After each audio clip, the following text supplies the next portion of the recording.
Hi, everyone, and welcome back to the Nympho Life podcast. I'm your host, Polina, and today I'm here with Jennifer O'Connell, who is a multidisciplinary artist and teacher based in the New York City.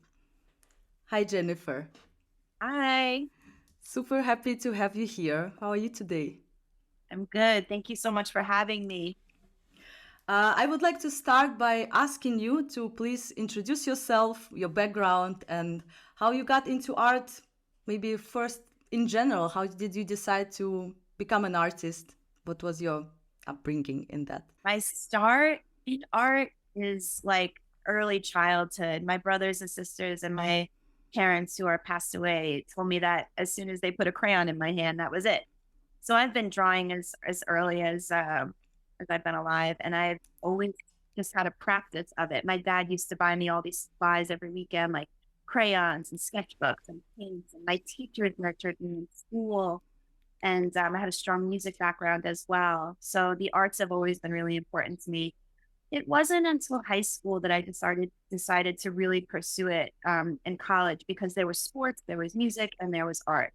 But the one thing I promised myself, the earliest promise I can remember making myself, was that I was going to dedicate my life to being a great artist, the best artist that I could be. And yeah, so I'm still on that path. And I went going to SUNY Purchase in New York City, rather upstate New York.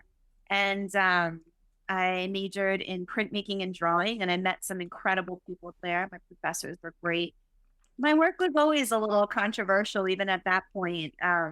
No filter, no idea how other people might see it until after. you Mm-hmm. know, I'm always like answering for myself, like, oh, I'm sorry. Uh, but my work, even at that time, explored pornography, women in pornography. That might have even been the start for me. It's kind of Great. like exploring my sexuality through my artwork because it really upsets people. And I'm like, what's wrong with everybody? Yeah, exactly.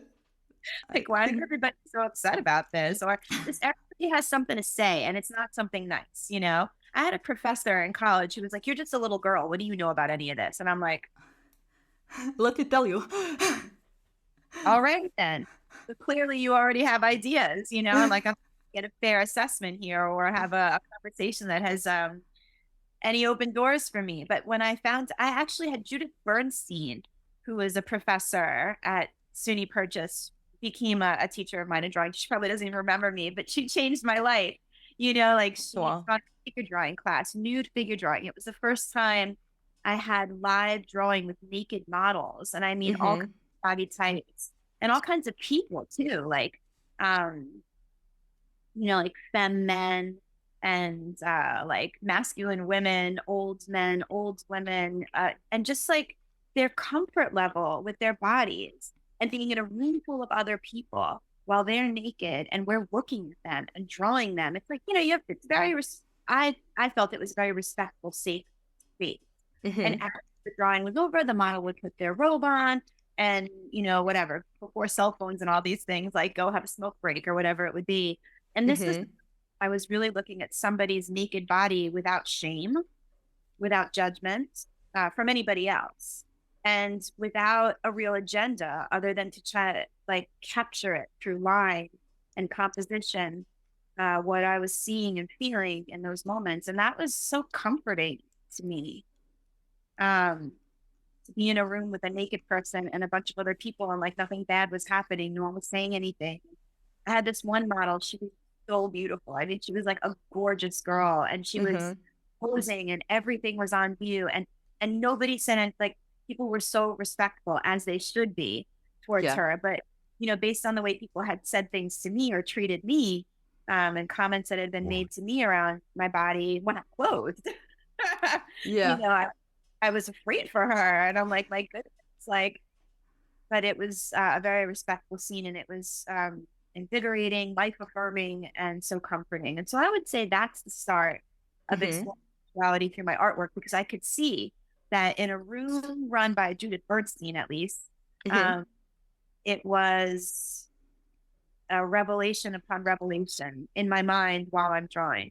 And then in another classroom where there's like I don't know, some preconceived notions about women and art and how they express themselves. I'm not allowed to look at it this way. And the difference in my work was extreme. You know, in the one class, I'm drawing like cunnilingus Yeah. as you know, as detailed as I can because I know the professor is going to. Oh. Whereas the other class, I'm like lovingly exploring line and gesture and composition because the teacher is like, yes, exactly. Yeah. What a contrast. Yeah, very big contrast. And that was an early lesson for me that like I don't need to, this is just feedback. I Hmm. can either leave it. But ultimately, at the end of the day, what I choose to do is my own. And whoever chooses to have an opinion about it, that's theirs. Exactly. Exactly. What are some other maybe artists that influenced you or who you were inspired by?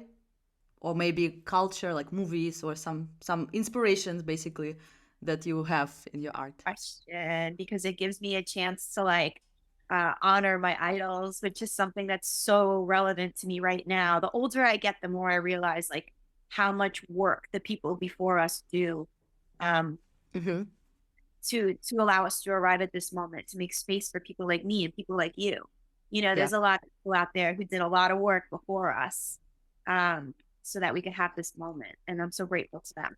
When I was young, I didn't really know too much about, I didn't have too many influences. My influences were Nirvana, Yeah. whole, I was listening to Yeah. music, really looking at art or studying art. I was like listening to lyrics and really like finding what resonated with me to inspire my work. And I would just like listen to this music and try to manifest it through my images. So Nirvana is an early influence, The Doors, Oh, me to I love the Doors. I was obsessed about the Doors. Yeah. be honest, I don't think Jim and I would be friends, but his music, the music of The Yeah. Doors is so lovely. The Yeah. Velvet Underground. Anyway, I could go on and on and on and on and on. Mm-hmm. But now my main influences are the artists that I'm communicating with on Instagram. There's like a sisterhood of artists out there. Swoon, um, Calidora, Kari, she's like amazing. She's doing great right now. June Stratton, who's always talking to me and encouraging me. Olivia Pinup, who like is an artist for Playboy since like Mm-hmm. 70s, 80s, maybe earlier. I don't know when she started, but her pinup drawings and watercolors are just like stunning. So I'm Wow. Okay. looking at color and like almost like the style of fashion that I'm putting together from my work. Of course, Tim Burton, Guillermo del Toro, and animation, the Mm-hmm. classics, you know, like Leica Studios. I'm looking at all that stuff, and it's giving me tons of ideas. Um, Frida Kahlo, Yes. You even Madonna. have the tattoo of her, right? Yes, where is it? Yes. Yes, I remember it. um, She's great. friend Dax said that. Frida Kahlo, Nina Simone, Madonna, Grace Jones. I'm Mm-hmm. looking at these women. Joni Mitchell. Oh, I just heard her perform. Janis Joplin. I just heard her Mm-hmm. perform. I remember the name of the song at 80 something years old. And I just was devastated. Like she broke my heart.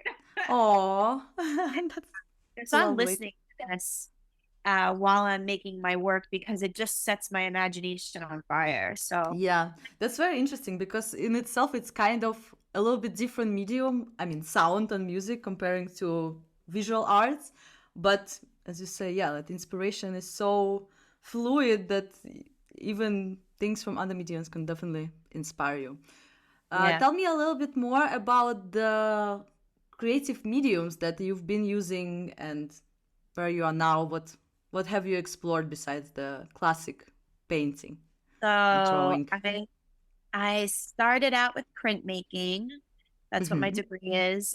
Once college ended and I didn't always have access to a press for my own work, I was an assistant in a studio and I learned a little bit about managing you know, the business side of art. And that led me to working in collage. Because at home I didn't have these things, the equipment anymore. So I was working in collage and at the time, I'm talking about my 20s and the early 2000s. I was drinking a lot, slapping down beer bottles and making like collages. I was breaking my beer bottles and making disco balls out of it. So I was Wow. working in that kind of stuff. And I was also, then I went on to like found objects. Like I'd find wood because I didn't have money. So it's very cost effective. Find wood in the streets and collage and paint on top of that. And Mm-hmm. after a while, I picked up pens and pencils again because I wound up getting a job teaching in a school for kids with learning disabilities while I was also still in the studio working as a studio assistant. Wow. Mm-hmm. And so I was doing a lot of drawing and ballpoint pen drawing and still watercoloring, collaging in like a book format. Then we're going then into my 30s. Uh, I was back in school, actually. I went back to school for a degree as an art educator because my degree was in fine art. And after getting a job in the schools, in a private school first, then I had to go back to school when I got a job in a public school. And that's the place I've been in for the last 16 years. I had to go back to school to fulfill my certification requirements. New Yeah. single mother, working full time, back in school. Yeah, that's intense. I know, hard Was intense, chunk it. going through a divorce and all that. But honestly, I just one foot in front of the other each day, come and go, and eventually you ends up in the future. Yeah. So at that time, I begged my professor. I was like, I don't want to be here. These classes are like driving me nuts. I had a lot of criticism of the program. And to be quite honest, they heard everything I said. Um, and they were like, what would it be? What would make you feel like this is worth your time and a valuable experience? I'm like, let me make art. Let me make art Mm-hmm. from here. Like, I don't want to sit through this class and write a paper. I'm like, sure. I'd already been a teacher for about 10 years at that point. And Mm-hmm. this is useless information, to be quite honest. I've been in years and I can't believe this is what we're doing here. But it was very self-led, and most of the class didn't have the experience that I had, including I had more experience than the director of the program there. Wow. So Damn. to her incredible, to her credit and the incredible human being that she is, she was like, go ahead, make art. And I was like, ah, thank you. So I started drawing with pencil and ballpoint pen. Actually, this drawing behind me was one of the drawings I did at that time. My son was Wow, like it's beautiful. 7, yeah. So I started drawing in pencil, and I hated pencil, but I had a professor who was like, it's not about the medium, it's about the art. You should be able to make art in any medium. And that really stuck. Mm. I was like, okay, because I just didn't feel confident or skilled in pencil. But I was like, yeah, he's right. What's there to lose? Let me just draw this in pencil. So I Yeah. did from ballpoint pen drawings. And then I wound up writing along with it as well because I felt guilty for being such a diva, you know, in the class. And then I stuck with ballpoint after I graduated. I think I graduated with my master's in art education in 2014, and I got my certification. And by 2017, I think I was tenured. Ah, thank goodness that changed my life. No more school, and my son was older. Really opened up a lot of time. And so at that point, and I had gotten over my divorce for the most part, like no more wounded heart every single day, waking up in pain, like, oh, why is Yeah. this? It was more like, this is my life. Look back. I worked hard. I went to school. I got my degree. I'm tenured, and I have all this artwork to show for it. I was feeling blessed, honestly. And at that time, I was very focused on my body and my physical fitness and my health. And my body at that time was just like, I felt like I was so beautiful. And I don't mean like physically, I just mean my existence was so beautiful. My son, my relationship with my son, my family, my friends, my artwork, everything was in alignment. And my body was manifesting this self love, this sense of peace and security that I had worked so hard for up until that point. And so my artwork explored my body and my sexuality. I was very free at that point in my sexuality. I was experiencing a range of sexual encounters with men and women and myself, multiple partners at the same time. And it was all coming through in my artwork. I was drawing skin. I was drawing, while there was nothing sexual happening in my body, like I wasn't touching myself or showing any sexually explicit content in my work. It just was overall sexy because Yeah. at that time in my life, I was very free and feeling the love, so to speak.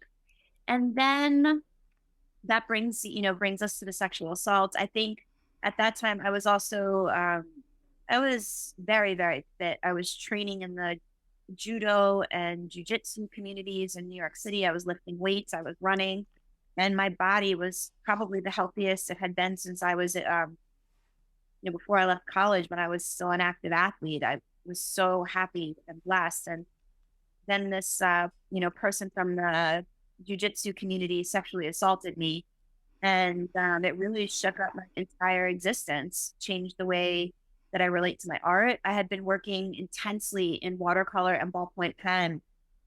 And after that happened to me, everything felt like a raw wound. And Mm-hmm. my paintings and my drawings were so deeply spiritual that I was feeling the intense pain even through my work. And I just couldn't bear it. Yeah. And then COVID hit, and that was it. I gained like 50 pounds. I didn't want to draw myself anymore because when I looked at my body, I just wanted to look away. I Mm-hmm. couldn't touch myself. It felt bad. My existence in the world, any attention from any sexual attention just felt like I felt disgust, rage. And Yeah. through like I was so angry. Like, how dare he do this to me? I had gotten my life to this place, my work to this place. I was feeling so good. And how dare he? And then I went, and then lockdown happened, and I put down my pens and my brushes, and I was like, ah, fuck, what am I going to do now? Because, just the silence was being Yeah. this voice of like, I don't want to be here anymore. I don't want to be here anymore. I don't want to live in this body. But my other self was like, get over yourself, Jen. Like, look around. You got a beautiful apartment. You got this child that you got to raise. It was a very hard time. I was fluctuating so quickly between moods. And I'm so Yeah. sorry to everybody who had to deal with me at that point because, man, I was, I had one foot in the darkness and I was ready to jump.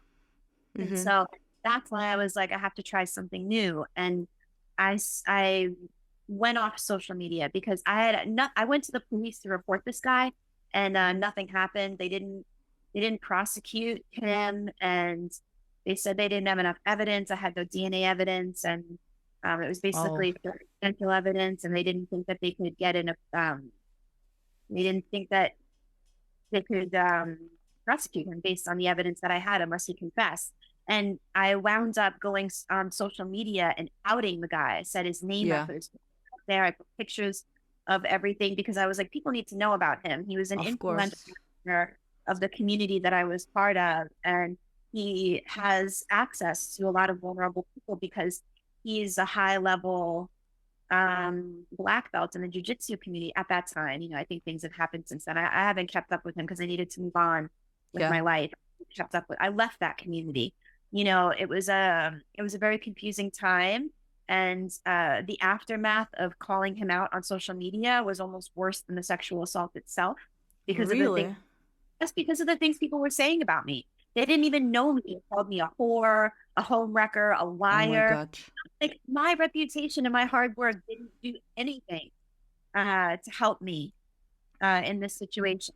Like none of my degrees, my position in the community, nothing. And so morality is a fucking joke because I've worked my ass off to be the person that I am. And I say this and I mean this and I put my reputation on the line, my family, my friends, my job. Everybody who knew me believed me. But, Yeah. on the internet, everybody swarms in. And it That's was just horrible. and so I left the internet and I was like, now what am I going to do? And that's when I started making myself as a doll. I made my life as a doll. And it was so hard and interesting and obsessive and compulsive. And that lasted for like maybe a year. I was like making this shit, just like I would, because I was home. It was COVID. I Yeah. made my doll. I made the doll from scratch. I researched, I taught myself, and I made all these things to go with her. And then at some point, I just couldn't keep it to myself anymore. I'm like, I got to get this in a format where I can look at it. And I opened up the known as myself Instagram account Mm-hmm. because that format of being able to scroll through it helped me organize it in my head. And that went on for like another year or two. And then I started animating.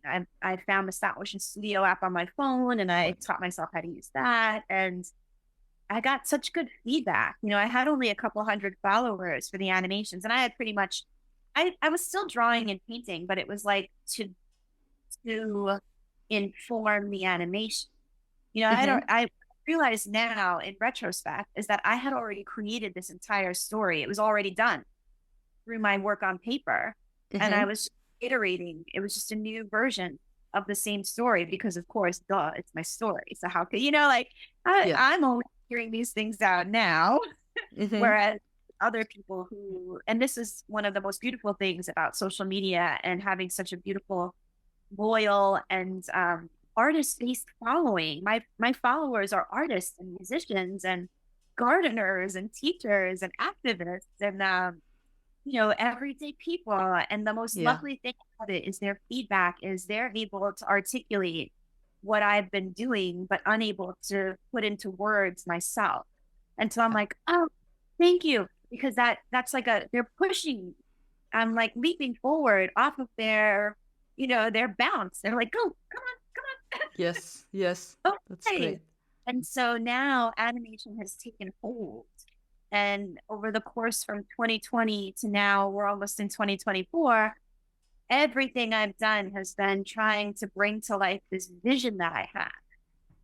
And I guess it was a little over a year ago, Jerry Saltz, who I didn't know at the time, found my work, shared it. He's a pretty important art critic, and I guess other people saw it, and then they started sharing it, and then voila, now I have this big following. But I'd never shown my work, never sold anything, never had a show, and became a teacher, in fact, so that I wouldn't have to think about Yeah. selling my work. But I think that moment in life where I needed my work to be that for me has evolved because now I can see through this following. There's like a really bright light shining. I can't see what it's shining on, but I'm headed there. Yes. Sometimes we don't know, but we Yeah, are meant I'm to headed go there. Right? It's there. warm, it's inviting. People are clapping for me over there. I got a lot of people off in the. I hear them.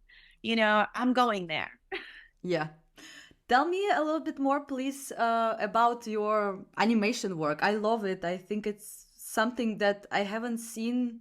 I haven't seen anything similar to that before. It's so unique and it's so personal, obviously. But first, I just want to know about the technical things. You have the dolls, and then you create some sort of environment for them, and also there's a lot of different objects that I understand are personal to you. For example, the cats, some, I don't know, records, the Oh, you have magazines. been watching them. Of course, of course. So are Yes. those all those objects, for example, that accompany the dolls, are real that you have in your personal life, and then you just recreate them in this miniature version? I don't want to give too much away because I love it that the audience can interpret it in their own. Mm-hmm.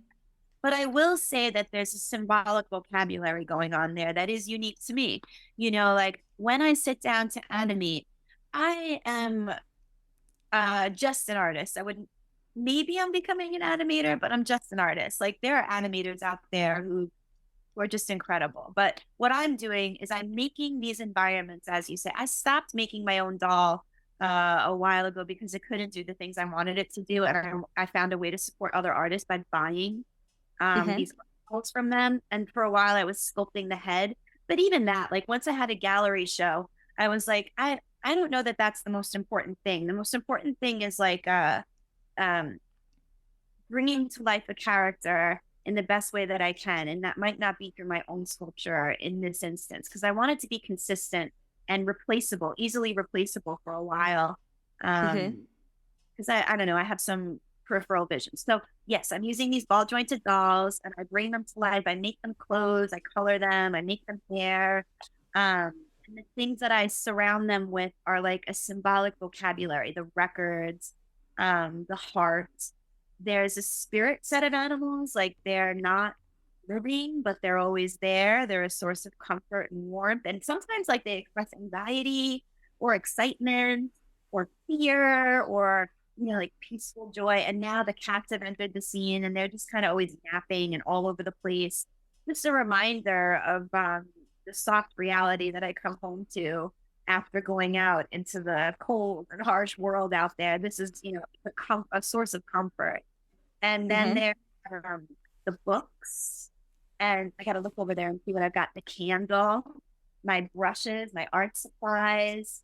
She's wearing headphones now. There's always a timepiece. You got to keep your eye on the time. Eternity Mm-hmm. is, Oh, that's interesting. Yeah. yeah. And vagina plants. Uh, Mm-hmm. Yes, I love there, those.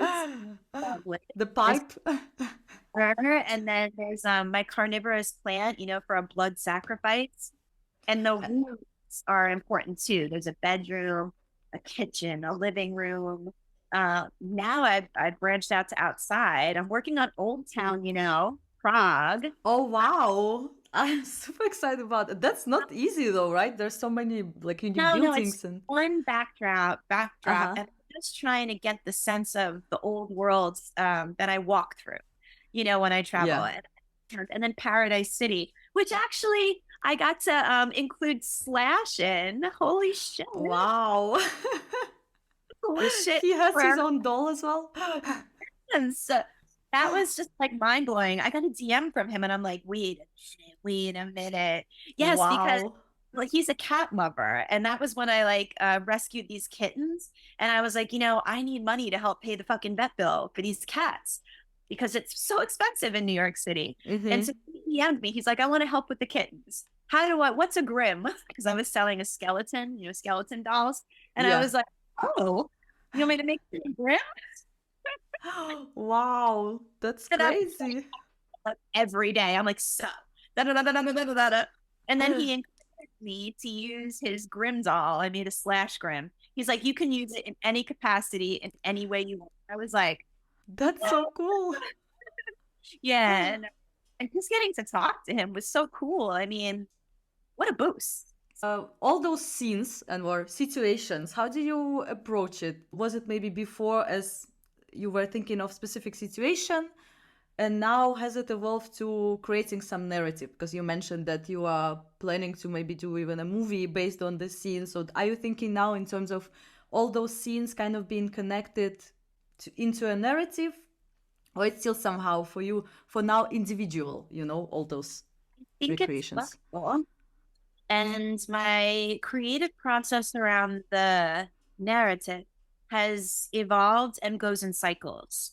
So, and I'm only like 3.5, 4 years in now. So I'm reaching a new cycle or I'm reaching a new point in my cycle now. So, when I use it for healing, I don't have an agenda. Mm-hmm. I want to make a safe space and play with some visual symbolism so that when I look at it, I can reflect on the soup, that's in my head and find some clarity and some peace of mind. And so that's how usually I start. I just make a bunch of things. Mm-hmm. I'm driven by some divine entity to make this, I don't have an agenda there. But then once I've made those things, I'm like, and thought about those things, I make another and then maybe another round of those things. And now I use them in a new combination that's more specific. And then I start working toward the narrative. For a few times, I wanted an animation to have a narrative because that's where my imagination went. This is the first time I'm looking at the body of work that I've done and organizing it into a longer, maybe more cohesive narrative. I don't see that it's going to have an end. I think it's cyclical. Yeah.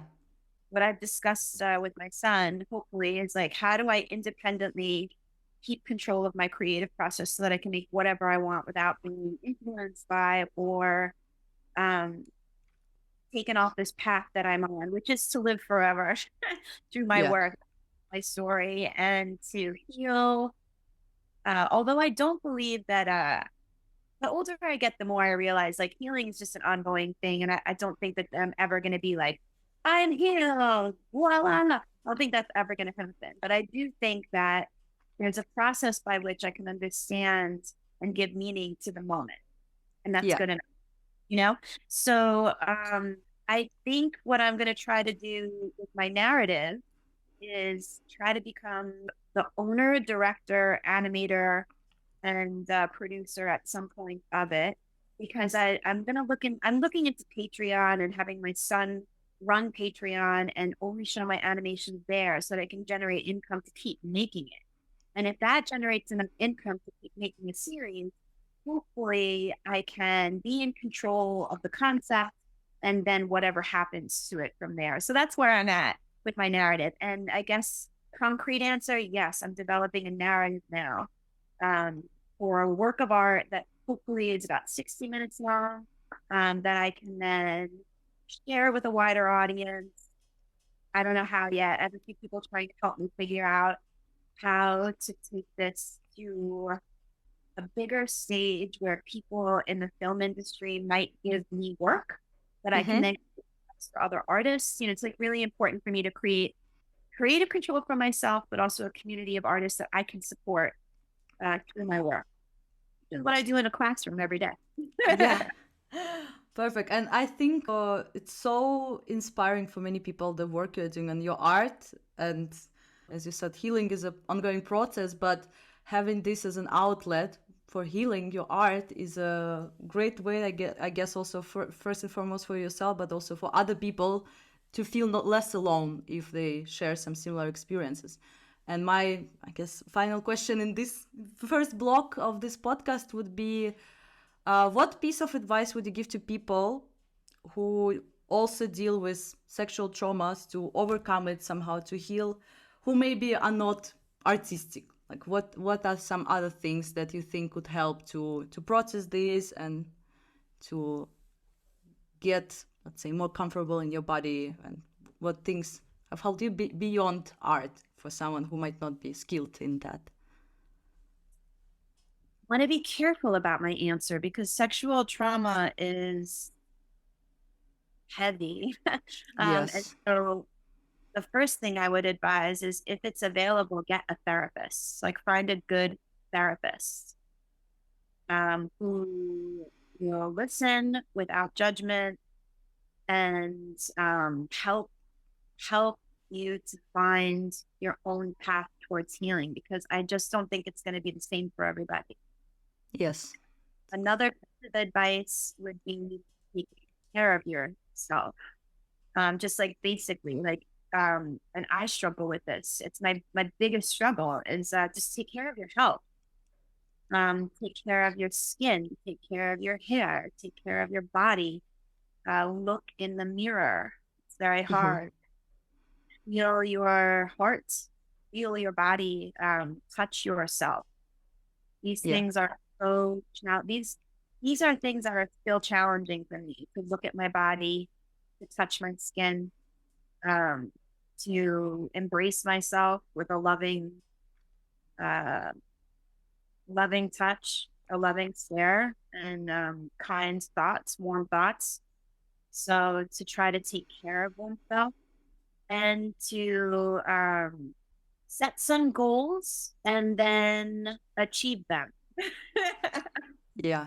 As that takes you from one point to another. Thank you. I think those are really, really great advice. Let's talk a little bit more about sexuality in general. I want to know more, if you, of course, comfortable talking about it, in general, how your relationships with sexuality has developed from maybe the earliest memory that when you understood what sex is, or in general, to if you had any formal sex education, because I think it also very formative for us in a negative way, that it's not enough, and people don't even understand themselves, their own biology, and the whole concept of shame, of course, to what it is now, your relationship with Yeah. sexuality. So I'll start with like my early understanding of sex and sexuality. So, Mm-hmm. and actually, my animation for the erotic art fair was sort of touched on that too. But like, I think my first introduction to seeing people have sex was there was a videotape in my mother's bedside drawer. Uh-huh. And I was like 8, maybe, Mm-hmm. or 9. And I just popped it in the beats. I remember putting it on and watching it and like it's 80s sex. So like if I think about like now from my adult viewpoint, I'm like, oh, honestly, That's so nice. Yes. What's up there now? What I looked at was like, I was like, what are they doing? I didn't know it's possible. What are what is happening? And the woman, it was Ginger Lynn, and there was another actress on there. I wound up watching this video anytime my mother wasn't home. And I saw all the different parts and all the different, and then women with women, and more than one man with one woman. And like, I was like, On the fuck, same tape? On the same tape, there were all variations? like a Wow. tape. And, I would always rewind it to the spot where I last saw it because I didn't want to get caught That's hilarious. like that. And I remember like catching my brother watching something on TV, and like I was like changing the channel real quick. So like I think my first introduction to seeing what sex is was like through TV and movies and stuff like that. And then there's music videos. Like back then, Madonna was pretty racy, like a Yeah. virgin. Yes, yes. The So classic. that's pretty racy stuff there. And I guess as I became a teenager, I struggled with my sexuality because I was raised in a Catholic, Roman Catholic. My dad was a Roman Catholic ex-police officer who Mm-hmm. grew up in a Catholic boys' school, a Jesuit boys' school, and he was going to become a priest, but he was drafted into the Korean War, and then he became a police officer. And my mother was an immigrant from Cuba, and she used to teach Bible class in the house. So, like, there was Wow. very like a sense of propriety. Um, you were only allowed to be. Honestly, I was raised to be a wife, a mother, a demure one at that. Who smiles and is being, a people pleaser and doesn't complain about anything and just works her ass off and just enjoys it. Like I Yeah. was raised like that. And I was very conflicted because I remember in high school just like having these feelings about girls and guys, like, and I think now there are words for it. Back then there weren't, but I think it's like pansexual. You just like people. Mm-hmm. Like they were just people that I was so attracted to because of their beauty. And I don't, when I say beauty, I mean the energy. You were talking about sexual energy earlier. I don't know that I knew it as sexual energy then, but it's just the energy of the person was like so attractive to me. And there were girls, and I kissed girls, and like I was afraid of boys because all they would talk about was like sex and things like that. But like my connection with girls was so much more like authentic, I guess you'd say. Mm-hmm. So I Yeah. went through years of that, but I knew that I wasn't allowed to be that because of my family. And I also was attracted to a range of ethnicities, and I knew that was unacceptable. Like I was not allowed to. My family would have flipped out, I think, if I dated somebody of another skin tone or something like that. And Oh, like, wow. Mm-hmm. yeah, I mean, but at that time, I had a voice and I was strong and I rebelled. I feel like I've been rebelling my entire like my artwork is an act of resistance. It always has been. Um, because I see it differently. Yes. And then I had my first boyfriend. I was like 17. I wasn't allowed to date. My mother, they were like, "Yeah." And so when I was Yeah. 17, I had my first boyfriend. We went camping after prom and I had sex, and I was like, it didn't feel great. It kind of it was great for him, or actually probably sucked for him. He wasn't even nice about it. It was like my first time, and he was like, "That wasn't great." I'm like, "Thanks Oh, for making, really? Oh my yeah, God. for making my first time awesome." It was not. And plus, I was on shrooms or acid or something. Like acid, Wow. yeah, that's. Then I was glad I did it. I really wanted to. I'd Yeah. been about it forever, except that in my head, it was so much better because I was having sex with like my idols. I won't name them because I don't want to embarrass them. Some of them are Mm-hmm. still, but like all musicians and actors, I was like, oh, they're going to fall in love with me, and that's going to be my experience. And blah, blah, blah. And it was just like so ordinary, I think, now that I think about it. And Yeah. first, I learned about sex through that first boyfriend, and everything was for him, nothing was for me. You Mm-hmm. know. Then I went to college, and I broke up with him, and I wound up having like all kinds of sexual experiences that I was just like checking things out, and I was with just like a whole range of different types of people, and I enjoyed that actually. Um, Getting to and it, I would say I was an opportunistic lover. Mm-hmm. Like if there was no reason not to explore the moment sexually, then, or no good reason not to explore the moment sexually, then I would do it because I felt safe. I had good experiences. It was fun.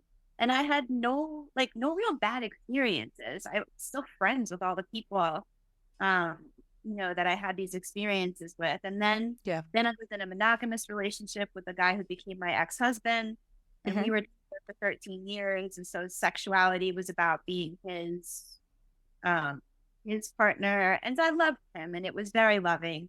Yeah. And we were together for 13 years, and I learned about comfort, and then like sleeping next to somebody, and building a life with somebody, and having a baby with somebody, and becoming a mother and a wife, and I think becoming a mother was really hard for me, but being a wife wasn't. Like, I really loved Yeah. being a partner. We had a great relationship until we had to become parents and pay bills and go to school and work. And, I think there were a lot of things that happened in the relationship, and neither one of us were perfect mentally, spiritually, emotionally. And I don't think that it just didn't work out. And then I became like a single woman in my 30s, and I had all this experience. And oh man, that was probably the most fun I had sexually, because I felt confident. I had a job. I was living by myself. Like at the time, it was like every other weekend, my ex-husband would take my son, and I'd be like, "Where's my lover at?" I'd be like, "Want to come over?" And so that was fun, and really just fun. Mostly men, um, a range of different kinds of men, athletes, really good looking men. I was super attracted to like buff. Still am. It's like my downfall. I'm all for, I'm like, shit, Jen, we got to move past this. You know, you It's fine to have a type. I think it's totally fine to accept your that type. they were like beautiful people, and like that's what I'm talking about. They were beautiful people, and that's what turns me on, and I enjoyed exploring all kinds of things with them. And then the sexual assault happened, and I just like didn't have sex for the longest time, didn't touch, and then I'm going from like like I was free range, I would call myself. Yeah. you know like from whatever I wanted to do to like having the world just like shut down on me, and everyone else too, but particularly sexually. And I just man, I was just in pain sexually, pain. And I think that's when I turned sort of asexual. Like, I just no drive, no desire, no interest. It felt forced. Anytime I went out, I would try to come out of my shell. I would try, because I was talking about it with my therapist, like, how unsafe I felt sexually, how angry I felt, how rage, sex now is connected to something else for me. And so a few years, so that went on for a couple of years, and there was nothing, I didn't feel compelled otherwise. Mm-hmm. And now I feel sexually aroused again, but it's almost like it's just feeling sexual arousal, and I can take care of myself in that way, and I feel safe. And I'm starting to feel joyful again through masturbation and orgasm and touching my body and taking my time touching my body, and even like looking at my parts and just like watching myself touch my body. And in my mind, I'm not imagining porn, or other sexual experiences that I've had. I'm just actually looking at my body in the moment and trying to Mm-hmm. focus on the sensations and these types of things. And, anytime I think about branching out with somebody else, I just don't, there's nothing there. Yeah. Like I keep an open mind, and I do believe that, if the energy around me is drawing more energy, that I'm going to draw to me whatever I need, and so when I'm in that moment, I have a feeling I'd just go back to the way I'm like an opportunistic lover. I just haven't really, I haven't put myself in any situations where I feel safe, and I haven't invited any men into my house. alone, like since I was assaulted, because I wasn't expecting that to happen, and it happened in my own home, Yeah. you know? So now I don't invite men over alone. I have a few very close, friends that I feel safe around. Mm-hmm. Um, but, and each time that I test that boundary, I'm reminded of why I created that boundary. You Mm-hmm. know, once I went out, had sex with a guy, I was like, yeah, I didn't like it. Once I invited somebody over and he acted like, he was the owner in my house, in my space, telling Oh me my where I can. God. And he was like, why don't you sit next to me? I'm like, I bought that chair. That's crazy. Yeah, yeah. The Like, audacity. yeah, I'll sit where I want to sit. I don't need to come sit next to you. This is my house. And that's actually what happened to me from the sexual assault. I Mm-hmm. didn't recognize these signals before that. Now, my hairline, my trigger's like, yeah, like you say one thing to me, especially in my own house, and I'll invite you to leave. Yeah. So, sexually, I guess at this moment in time, I'm feeling pretty asexual, and I don't even know that I can define how I feel sexually, because exploring my sexuality, I think mostly through masturbation and thoughts and dreams. Yeah. I think it's really important, and that I'm happy you also share that you do it, because I think this is exactly the foundation of all, sexuality in its wholeness. I heard of many women who don't even masturbate, for example, right? Because they find it somehow shameful, or I they did feel that, masturbate for a long time. For a long yeah. time, myself because I felt shameful. Hmm. After this experience, right? Well, I thank you very much for sharing this, and I'm sure that a lot of people will relate to this. And I also really grateful to hear about this, because it's I think it's there's not enough talks and stories that we hear about this aspect of sexuality, but all of them must be respected equally. My next question would be, as you have a son, how old is he? He's 16 now. Oof. What are some things that you teach him, like, or you raise him with belief, for example, or when he was younger, about also to be, let's say, open-minded, respectful to women, maybe in relation to his own body, or not to infuse the concept of shame in him that, society tries to infuse in us, in women in particular, but in general. My son is a very sensitive individual, and he's Mm-hmm. very, very intelligent. And he has grown up watching me make this work. And, you know, and people can judge however they like. Go ahead, throw the stones. But the truth is that I have raised him with love, with compassion, Mm-hmm. and with an eye towards the future. He is a heterosexual male. He says he's got the default settings. I guess that means he's like cisgendered. You know, so, yeah, he teaches me a lot about these things as well. But I think when he was little, I made a conscious decision not to hide my work Yep. from him. And he was like, Mommy, what are you drawing? Is that a penis? And I'm like, it's a penis. Mm-hmm. But none of it, I didn't feel like it was inappropriate because there was no sexual content. It was, I was like just drawing, it was like almost humor, like full of humor or whatever. And as he got older, I didn't actively show him my work. The things that I tried to tell him was that, it's okay to touch your body. It's okay to explore your body. It's okay for your body to change. It's okay to talk about your body. It's okay to discuss, your feelings about your body, or about the way that your body might be feeling in any given situation, and that these things are normal. Then, as he got older, I started talking to him about the way you treat people that you want to have experiences with, whether it's kissing or holding hands or whatever it might be. And I said, you have to treat people with respect, and you have to get consent, and it's got to be enthusiastic consent, not just like a yeah or whatever. Like the person is enthusiastically consenting. They want to be there. They want to do this. Yes. There's hesitation on their part. If at any point a person says no, or you even get the feeling that they're hesitating or like they're not responding to you, that's a no. Back off. Yes. You know, like if they're not talking to you about it, if they're not open about it, if they're uncomfortable about it, wait, be patient. You know, Yes. be patient. And to have a really fulfilling experience, everyone's got to buy in, everyone's got to have consent, and they've got to feel, like they're in a safe and enriching experience 100% of the time of it.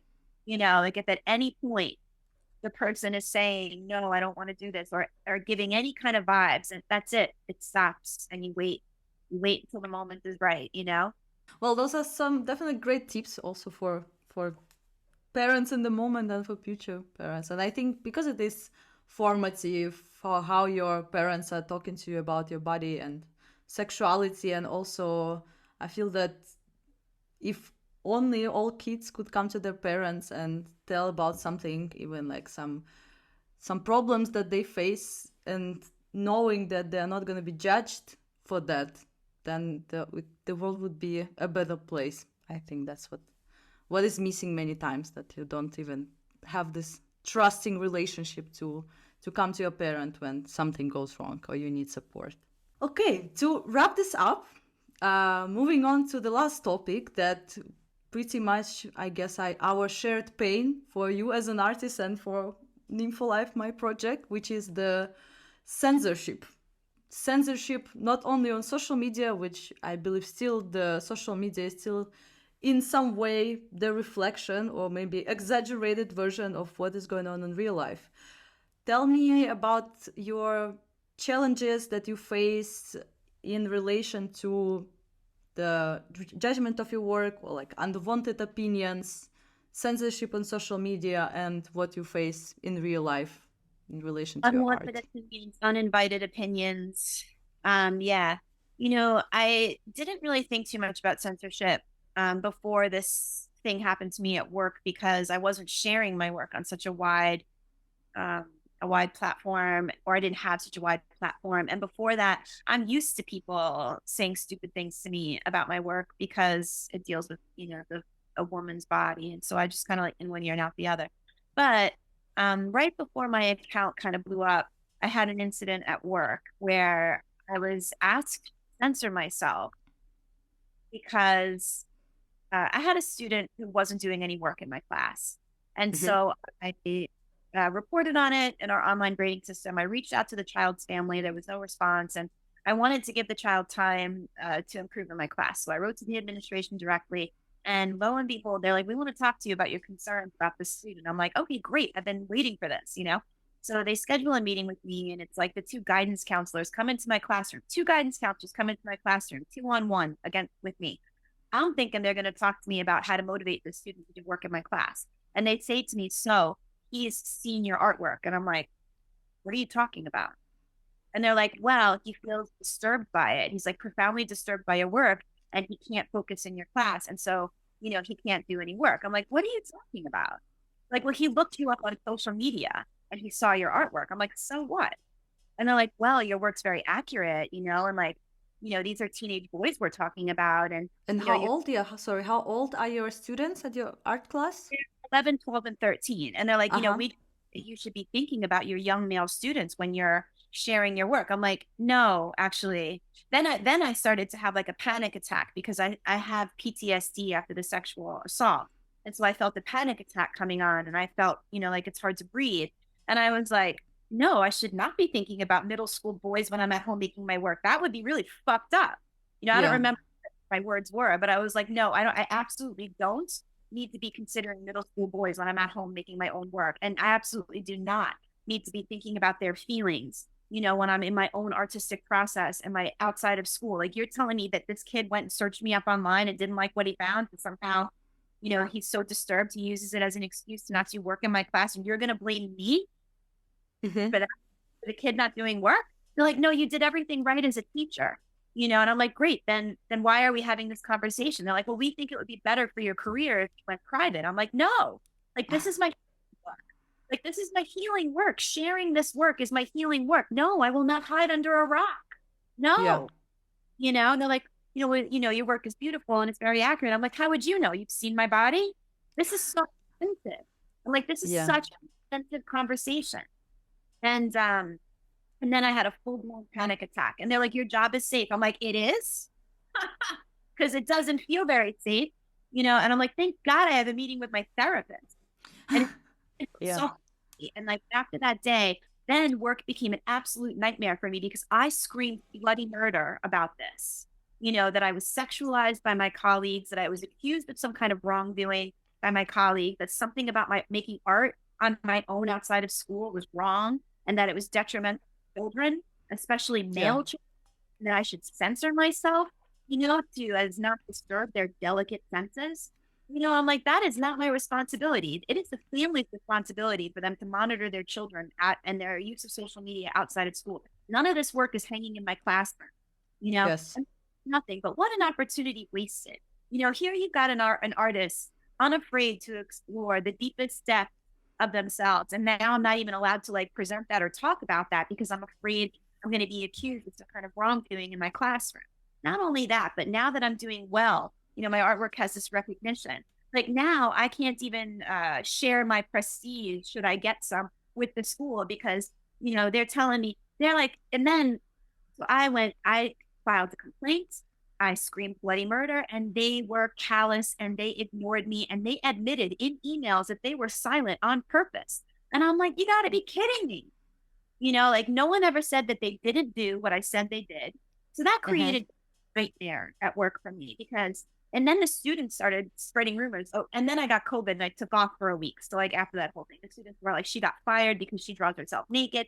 That incident of being censored or asked to censor myself by my colleagues at work created a hostile work environment for me. So Yeah. censorship context again changed the way in which I exist in the world because now I know that these people that I have trusted and thought of as friends for 15 years are looking at me and judging me because I draw myself naked and I share it online and they think there's something wrong with that and that it's detrimental to my students. It was a moral attack.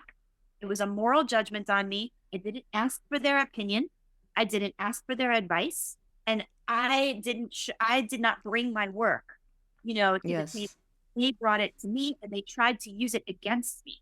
The one thing that I have invested my entire life in for my personal salvation, they tried to use against me and to sexualize it. Nope, not having it.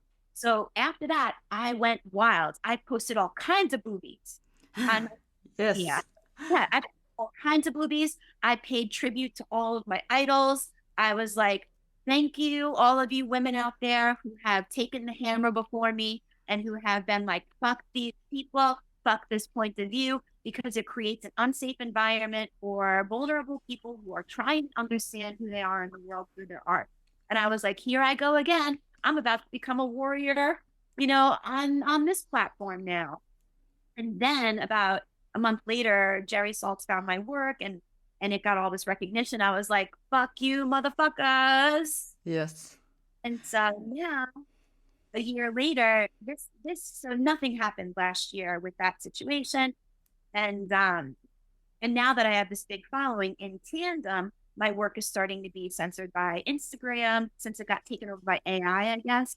Mm-hmm. And a doll, a naked doll, or sometimes I'm not even posting nudity. I don't even know why I'm getting flagged or reported. My work is being taken down. My account is being threatened.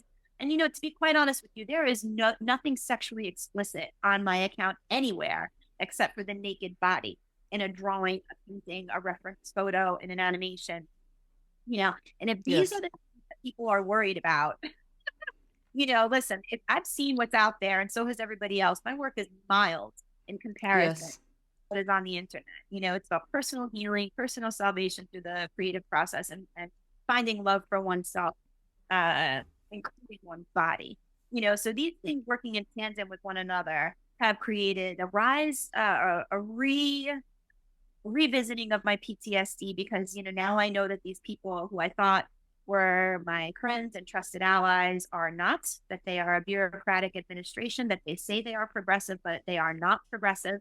Like Mm-hmm. here was a big chance to support the arts and support an artist. And they didn't. They ignored me and told me I could file a complaint, and I did. And, I'm being told like, it's just a letter in your file. Nobody reads it. These people are not going to be held accountable for how they changed my experience. They still have not apologized to me. Nobody has given me an apology at work for this. And a year later, now they're saying, oh, well, we didn't know how to handle the situation. We were new at our jobs. I'm like, and somehow this is my fault. I'm supposed to feel sorry for you because you took a new job and you didn't know how to handle this situation. Yeah. This changed my life. Because you That's didn't crazy. handle this situation, this changed my life because I see that I am not valuable in the way that I thought I was valuable to this community. I'm still devoted to my students. I'm devoted to my classroom, and I got an eye on my artwork because my artwork is going to reach farther than I can reach while they're trying to keep me under a rock in my classroom. If I can get some kind of exposure and support for the work that I'm doing, possibly I don't have to live with these people anymore who are morally attacking me, for being an artist. But why do you think it's happening in general? Is it that people are afraid that they don't know, or why is it still such a stigma? People are repressed. I mean, I want to live in a world where people feel safe from sexual violence and where they feel safe to love who they want, dress how they want, be who they want, explore sex how they want. It doesn't bother, no bearing on me. What you do Yeah. sexually, I wish you the best. It Yes. really shouldn't bother anybody because it's not this is my life. That's your life. You do what you want. And I think people are so upset because to accept this point of view that you can be open-minded about sexual identities and the exploration of sexual identity in the public would mean that they would have to look at themselves in a way that they don't want to confront. They don't want to do the work. Something about their own sexuality and their own experiences that they don't want to deal with. And so they limit the viewpoint of everybody else and they create the structure where only a certain point of view can navigate safely through this, get safe passage through this. If you're a little bit too much this way or a little bit, if they're afraid of even the idea, and so I don't know. But I do think that these very conservative, limited viewpoints are creating a more difficult path for artists, for creatives, for women, for people who are exploring their gender identity, who are exploring their sexuality, who are exploring sexuality through cultural connections. I mean, it makes it just more difficult to navigate these things without worrying about what's going to happen to you or who's going to judge you or stop you from going on this path. Yes.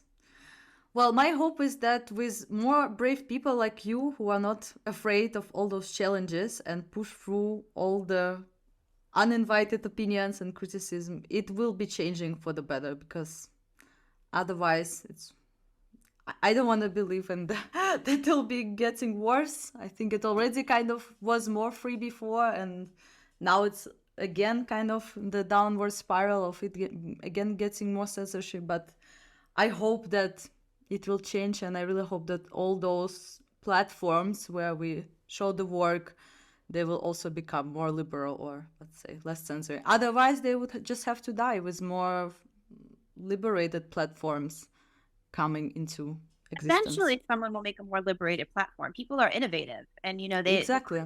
The creatives will find a way. That's like a given. The creatives will find a way. Someone will create a platform where you can share what you want. I'm headed to Patreon, and I'm hoping I won't be censored there. But I do think, like, I just want to say, get this out there, like this idea that censorship saves children. Oh. Gun laws will save more children. Yeah. Like a less violent society will save children. Access to greater educational opportunities and hospitals will save children. Censorship laws and stopping artists from sharing their work on social media platforms is not going to save the children. Absolutely. I absolutely agree with you on this. To wrap this up, please tell me how our listeners can find you online. Right now, I'm on Instagram, and I have two accounts. I have a backup account, and I have my main account, which is known as myself. This is where I share the bulk of my work. And my backup account, in case I lose that account, is Jen the Clumsy Poet. Mm-hmm. And I'm moving over to Patreon, although I don't have a link there yet. I'll be moving over there shortly, and links to that can be found on my known dot as myself. And I also have a link tree with a tip jar, which Mm-hmm. have been so generous, donating tips to my creative process, so that I can keep the work going. And I have a YouTube channel too, but I don't update that as much. And I think it's just called Jennifer Strings. Mm-hmm.